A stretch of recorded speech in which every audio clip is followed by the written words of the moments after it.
Now, gentlemen, the one thing I know about all of you is you're not shy.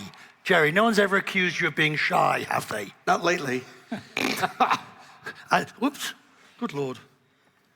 Yeah, that doesn't work too well. That was nearly an incident that shouldn't have happened.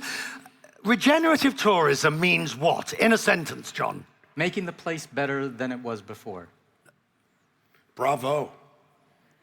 Come on, you don't get off that easily. Making it where your community embrace and their life is enriched by your actions. Yeah, but the key word here is regenerative. I'm saying regenerative that way. Therefore, it's bringing something back. That's exactly what you do with communities, because sometimes when you do giga-projects, the community is not taken along with it, and you sacrifice the quality of life for your giga-project. Regenerative means you're taking your community with you from day one. Oh, it's true. I mean, regeneration is not just about the environment, but also about sustaining your local communities and making them part of the journey and actually to benefit from anything that we're doing. As an operator of the largest operator of hotels in the world, where do you stand with, I mean, you obviously want your properties to have this regenerative tourism aspect, but can you do that and make money? It's a big question, unknown, but I guess when I look at regenerative tourism, that probably means you've done something wrong before. Otherwise, you would not be asking yourself that question. So the first thing to do is look at the past 50 years, measure your impact, try to have a proper assessment on what is it that you've done wrongly in terms of use of water, in terms of energy, in terms of impact on local community. And if you have the right diagnostic, then you can think on what should you do then differently, better, which means you turn the table upside down. And the main driver, and it's been a long time for me, for the last 7 years, I think what we've done wrongly is every time we've opened a hotel on the planet, 90% of the thinking was for those who's going to be using the hotel, i.e. the travelers. And I've been stating for 7 years, could you please stop thinking of those travelers? Could you please first think of the local community around your hotel? Can you please do it for them? And then the travelers will come because it's being done for the locals. It's just a different thinking. Right. What I'm delighted that you've immediately done is gone to the issues of what has gone wrong. Yeah. Both of these gentlemen, I need to know what have been your difficulties. Now you, Jerry, have been starting from a site in the middle of the city. Right. You, John, have basically, I would say a greenfield site, but you have a site, but a pristine environment. So what have you found that you've had to change? What went wrong? They don't know yet. We don't know. No, that's not true. Well, look, I mean, our challenge is our remoteness. I think that's first and foremost. But also, you know, the pristine nature and the fragility of that environment is a huge burden on us to ensure that whatever we do it in a manner that doesn't damage it and does, in fact, protect it and preserve it for future generations. Right. Now, I accept that the wider political decision has been made to build it. Mm-hmm. Others may argue and have a debate about whether that was the right decision. But now you're building it, there will become times when you say, no, we're not going to do that because. Has that happened? It has. Oh, boy. Yes. So, okay, the example I give, before we chose to develop on the islands that we've chose, we made judgments based around, you know, deep research into the natural habitats that existed. So we had a beautiful island in the southern part of our lagoon, which would have made the perfect resort destination. However, we discovered that that particular island was a favored nesting site for the critically endangered hawksbill sea turtle. So here's the dilemma. We're faced with, do I develop it and make a huge amount of money? So back to the commercial point. But in the process, I potentially accelerate the extinction of the species. And we chose not to develop that island. So I think that's an example of where you make choices based around, you know, making the place better rather than trying to damage it and exploit it. Yeah, and you know, we had, I remember that, and it was such a thoughtful decision. Diriyah, the birthplace of the kingdom, became the birthplace of the kingdom because it was in a fertile oasis. And that fertile oasis is called the Wadi Hanifa. So we developed a fabulous master plan on the rejuvenation of the Wadi. The difference was that when we started digging, We found a lot of archaeological sites which could have caused tremendous financial write-offs or delays in the programming. And when it went to the Crown Prince, and the Crown Prince is known for a lot of things, but where I think he's underappreciated is, and all of us that work for him know, he's a very strict environmentalist. He made us stop all our development until we knew what was underneath the wadi. Why does every development, and Diriyah is an example of this. I mean, what you have done on the archaeological part is absolutely, I've told you before when I've been there. But do you have to have so many hotels and restaurants and shopping malls all around it? Well, yes, but if you look at the way we're programmed, it's not, and look, I'm one of the biggest advocates of Hong Kong. I love it. You know, when you look at the most dense urban cities, and you look at how many hotels they have within, you take Manhattan or London, Paris, Hong Kong, because of who's there and how are you servicing the community, to Sébastien's beautiful point, and how you're servicing those who will come to see. Now, we have 42 hotels, but it's in 140 million square meters. Now, if you're gonna take the national tourism strategy at some point to 100 million visits, here's an important point that most people don't know. In the GCC, if you take the 5 GCC countries other than Saudi, they don't fit into the state of California. But Saudi Arabia is 5 Californians. So you got a lot of areas that to have people come. So if you look at the placement of our hotels, they're not congested. But is there a contradiction between, or a potential contradiction, between regenerative tourism and doing the thing fast? Yes, there is. Yeah. I'll give you a true example. We all know here, which is an enormous challenge for me and everybody in the room, a third of the population today does not have access to drinkable water. And we know that in time we built a hotel, we're probably taking water away from those who simply don't have it. And the example was exactly 4 years ago. I was in Athens, and Accor signed up a deal 6 years ago to build a fabulous, actually 2 hotels, Raffles, Fairmont, in Mykonos. All the floor plan was done. The guy showed me a huge book, super fancy, with 400 villas and 400 private swimming pools.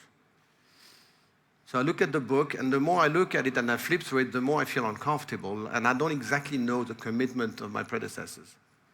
So I tell the guy, first time I meet with him, and he's a developer. And I said, sir, I'm in super trouble. Can we please go to Mykonos together this afternoon? He was a bit surprised, so we went.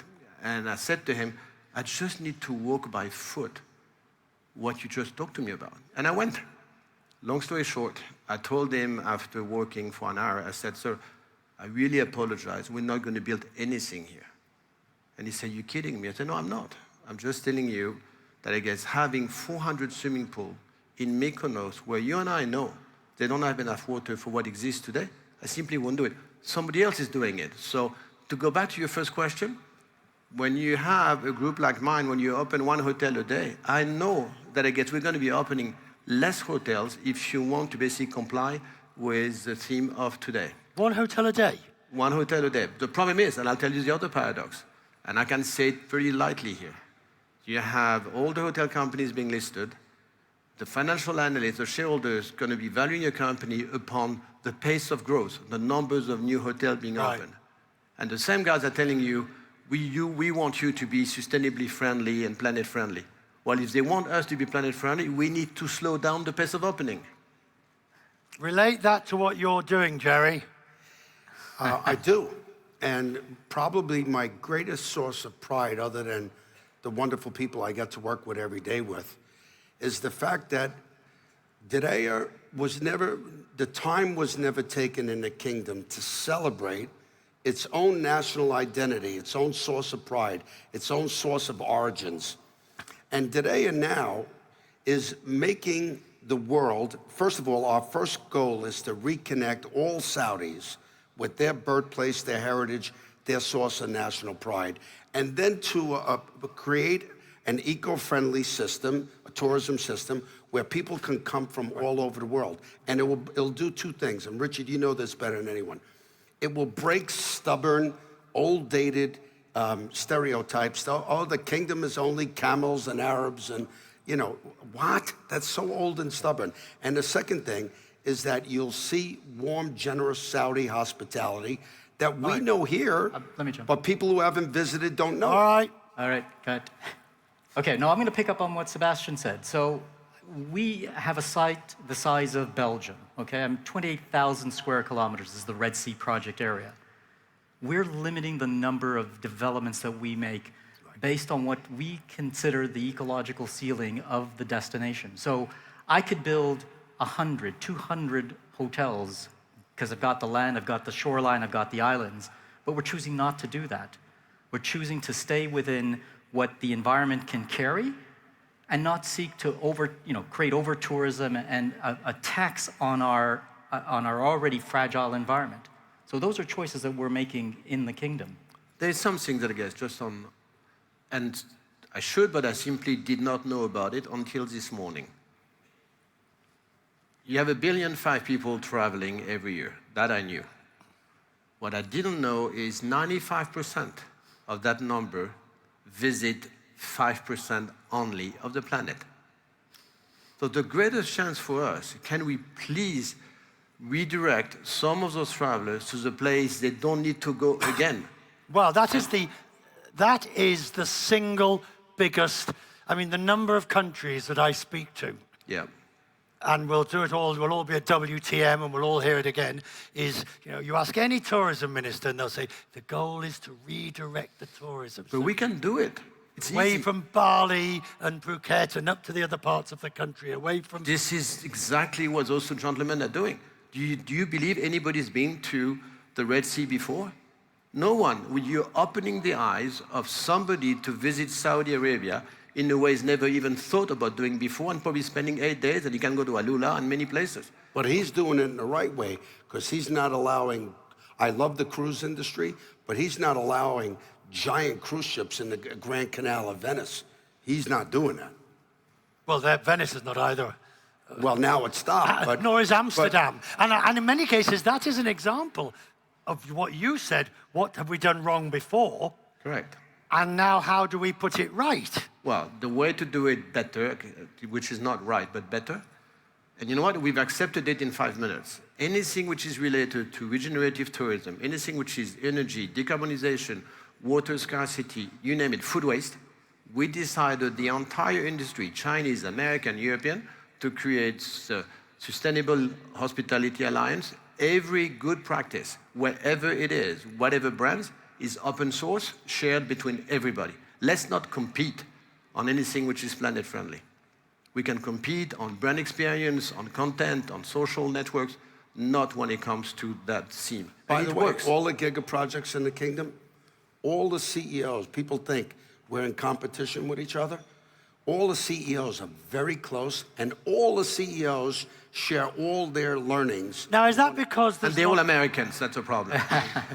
Is that because you're not in fierce competition with each other for budget?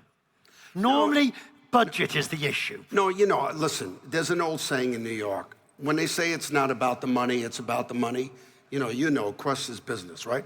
But here's where we are. No, It's not about the money. Right. No, it actually is not about the money, because if you look at the caliber of the CEOs that the Crown Prince has attracted, most of the CEOs here now don't have to be here. They choose to be here. And we all believe not only so deeply in Vision 2030 and tourism, but we believe in our projects so deeply. So when we get together, and it's rare because we're working 80-hour weeks, we're happy to see each other, and we share. I want to just finally turn to something completely sort of different in a sense, but related. I was in Samarkand with the UNWTO recently, and I saw a sticker that said, "I'm a traveler, not a tourist." And I immediately lost my temper. That somehow there's a dirty word with tourism, but travelers are to be admired and respected because they go. But the reality is, tourism is at all levels. It's the old age, it's the old group who go to see the Vatican or to go to Rome for their first time. It's the bucket list, it's the gap student. It's a mindset, don't you think, tourism? Well, it's experienced different cultures. It's a way for people to connect from different diverse backgrounds. I mean, tourism is it's an amazing industry. It's a uniter of people. Yeah, but you know, to your point about tourism and travelers, and it annoys you, take a step back and say, this is human nature. You're going to get those in human nature that see the value of something and are sensitive and appreciative of it. And then you're going to get some, because some of us are vulgar, that want to carve their initials into the Colosseum. I mean, But they're travelers. Yeah, well, but you know what? They're humans. Regardless of they're called Right. tourists or travelers, they're humans. But you know, what I say is Sting says we may not share the same ideology, but we share the same biology. And a beautiful thing, and we have to thank you, Richard, because in your advocacy, not just on the business and journalism side, but there's something beautiful that we dance differently, we sing differently, we cook differently. You know, this, and now post-COVID, cultural authenticity is a very big thing, huh? Now, I just want to actually say something about, which is super close to me and not confusing the issue. There's two ways to answer your question. One is biodiversity, environmental. We talked about it. But there's another element which for me is far stronger, deeper. It's called, what are you doing socially? Because that's part of CSR. And so the first question, can you make it profitable? It's only a question of, you know you have an impact. You know that the impact is going to be detrimental to the environment. Of course I do. But can you overcome that impact for what you do for training, education, underprivileged, local economy, local procurement, local craftsmanship? I guarantee you, if you do the mathematics, what you do for the locals is far greater than what you take away from them. And here in this country, I have the privilege to be now on the board of trustees of that university. We're going to be training 650,000 students only in Saudi Arabia. Some of that's going to be non-Saudis. I can guarantee you, many of those never have access to a job before. Only training them is part of your answer here. So you should continue opening, because what you do for a lot of underprivileged community is super important. One place you're going to visit in the next 12 months. The Red Sea, of course. Where else would I go? One place you're going to visit in the next 12 months. That I'm going to visit? Yeah. The only one today. Sébastien. I'll be next week in Rwanda, Kigali. I'll be in London. Thank you very much. Wonderful.